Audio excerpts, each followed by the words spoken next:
There,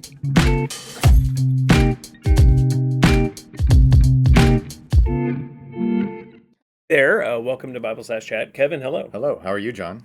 I'm exhausted. Yeah. We've been at VBS all day. How Is are you it holding up? fun? Good. It's holding up well. Good, It's good. we're over Wednesday, so Yeah, two yeah, days yeah. left Yes. by the time this is By recorded. the time this is recorded, Yes. 2 days left. And by the Yes. time this is published, it'll probably be over, Yeah. which is wild. Yeah. It's crazy. Anyway, yep, time flies, then we're Yep. dead. Yep. Hey, so we had a question. Speaking Yeah. of time flying and then we're dead. Dating. Okay, so we Yeah. had a follow up on one of our dating questions. Yeah. The question is this. It's actually a really helpful question. How do you know, like, what level of spiritual maturity is needed? How would you know when it's appropriate to begin dating or to begin seeking someone to date? Yeah. Yeah, you have, all sorts of things that are happening in people's lives. All of us sin. We all fail. We all struggle. How do you know if you're ready to date or not? Yeah. That's a good question. And it's kind of crazy to think about, speaking into a mic and then having it hit so many different people Totally. differently. And Yep. so I think that illustrates the point that the correct answer would be talk to a pastor. Oh, yeah. Like, That's super helpful. talk to a pastor, or if your parents are spiritually mature, godly people, obviously they are married. And so that's helpful. They know what marriage is, Yeah. if they've been educated in that by a shepherd or a shepherding team, they know how to steward that understanding. So, but main thing, yeah, I mean, people who know you spiritually are going to see your blind spots far better than you. It's way easier to mess it up, Yeah. to be like, I am so ready. Yeah. and I'm the biggest blessing in the world to these people. Yeah. So, I mean, in the vein of like Romans saying, each one not think more highly of himself than he ought. Totally. Like, that's the point Yeah. of having other people gauge that. And there's all sorts of stuff because, again, to speak to general principles, you have people who maybe like, okay, on the practical side, stable job, stable, house situation, whatever. Like Yeah. if it's a man, going to be the leading, feeding, protecting guy. Okay, you have those things in place, but he just got over a breakup and he wants to pursue this new girlfriend because he just wants to feel happy. Yeah, It's like, totally. that's a total red flag. Like you Yeah. shouldn't, and even though certain things are in place.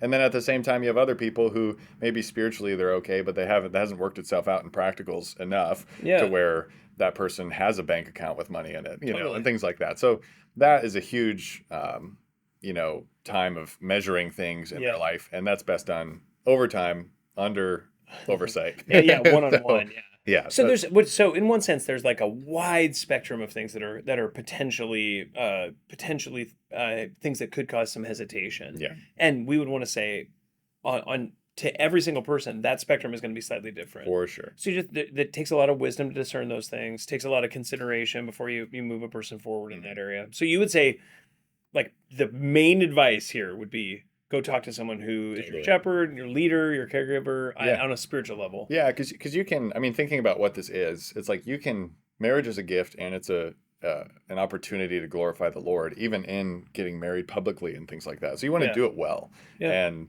there are plenty of ways to end up in marriages. Yeah, totally. I mean, you can do things all sorts of ways, but we're talking about what is a wise way of Yeah. doing that. And so Yeah. when you clarify that question, in the abundance of counselors, there's victory, Yeah. in Proverbs 11. So I think that is an important point of like, get counsel and Yeah. counsel from older people who are okay disagreeing with you. Yeah. Because, I mean, your best friends are going to be like, you should totally get married. Go for it. Go for it. Yeah. But someone who's sober minded. Yeah, that's super helpful. And that also actually, the way that you phrased all that is actually helpful and important because you're talking marriage.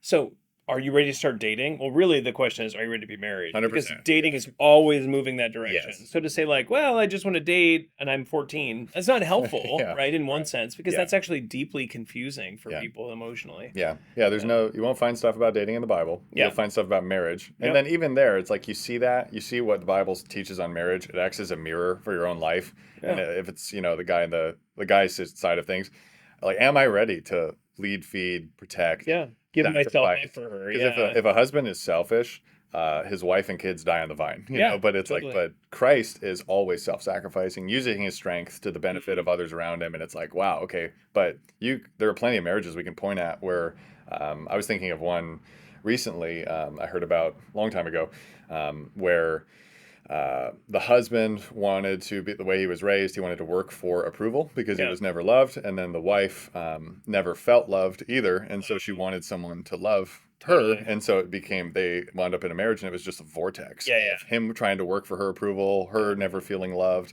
and it wasn't actually grounded in the gospel. Yeah, and so it's totally. like God thankfully redeemed that, which Yeah. is really, really sweet. But Amen. again, there's plenty of ways for this to go wrong. Very, very south. Yeah, two very selfish people. Yeah. Which everyone is. Yeah. Even the most mature believer struggles Yeah. with selfishness. So to go into it and be like, eyes wide shut, it's going to be bad for you. Yeah. Yeah. Yep. Hey, that's super helpful. So, and at the end of the day, what when we even give this kind of counsel, we're trying to help protect people from suffering in one sense, because it's just all those things are emotionally traumatic. It's all very painful. Yeah. It's like learning to be selfless, learning to get through those things. All of that requires maturity, all of which requires oversight at the end of the day, just to see where a person's at in that process. It's a huge gift if it doesn't, injure you. Yeah, with its exactly. weight of grace. So Exactly. Yeah. With its mass. Okay, good. Hey, that's super helpful. Thank you. Yeah, thanks a bunch. of course. If you have questions on this topic or any other topic, you can always email us at info@faithbibleoc.org. Thanks so much.